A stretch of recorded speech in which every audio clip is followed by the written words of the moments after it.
Hey guys, how are you doing? We got the new Arknights memoir event, and with this event we got Sideroca as the new 5-star welfare unit.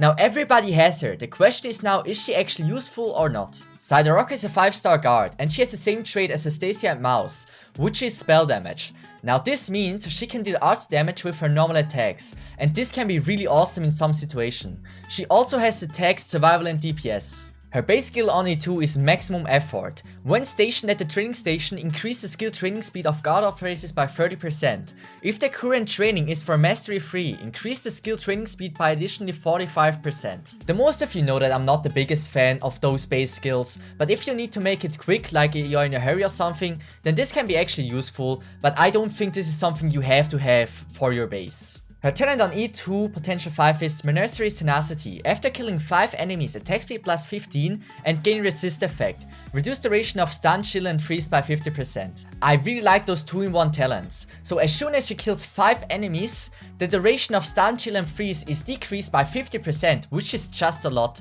And not only that, the attack speed is also plus 15. And I think this is a really awesome talent. The way you can see if the talent is activated is there's a little bit of aura going on around her. Skill 1 on M3, Health Recovery type Y. Immediately recover 70% of max HP. This is a really simple skill. So she recovers 70% of her max HP as soon as you activate the skill.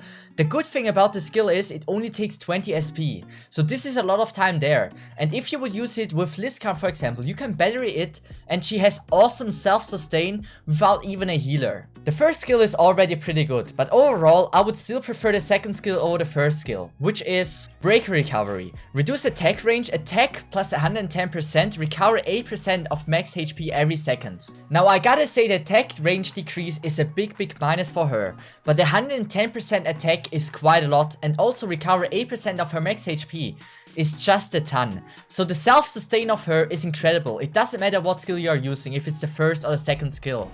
I think this is really awesome if you need to place it somewhere where you can't support her with a healer. Now let's check how good the stats are. Her HP is 2835, which is just a lot, and also she gets 500% HP plus as soon as she has max trust.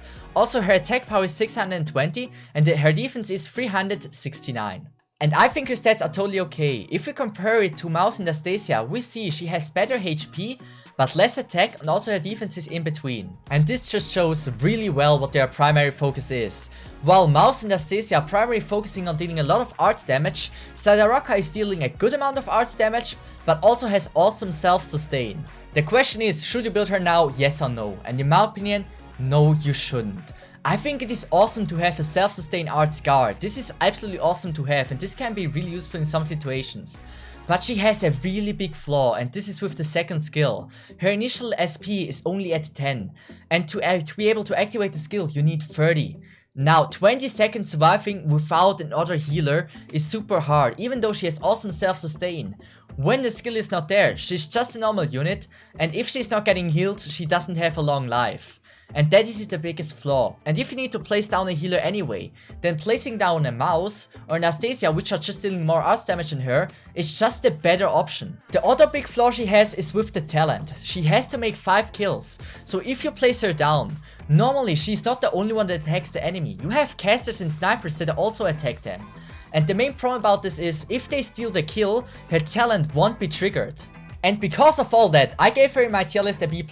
She's a nice unit to have, but I think Mousse and Astesia are just better to level. And the last thing to know about her is the voice actor is Kubahara Yuki, and she had some famous roles like Yue from Arifureta, Eliaria in Kamitachi ni Hirowareta Otoko, Naruka Misora from Kamisama ni Nanata Hi, Toru from Kobayashi-san, Chi no Maid Dragon, and also Liru from Chiyoshin Kokusei Tachi wa Isekai demo Yuyu de Iku nu Su Yu Desu. And she did an awesome job in those roles. Also the voice lines in the game are really well done. And that is everything I have for you today. I just want to say, Karlseraph, thank you so much for letting me use your beautiful template. It looks really awesome. So, that is everything. Have a nice one. Bye bye. Have a good one. See ya.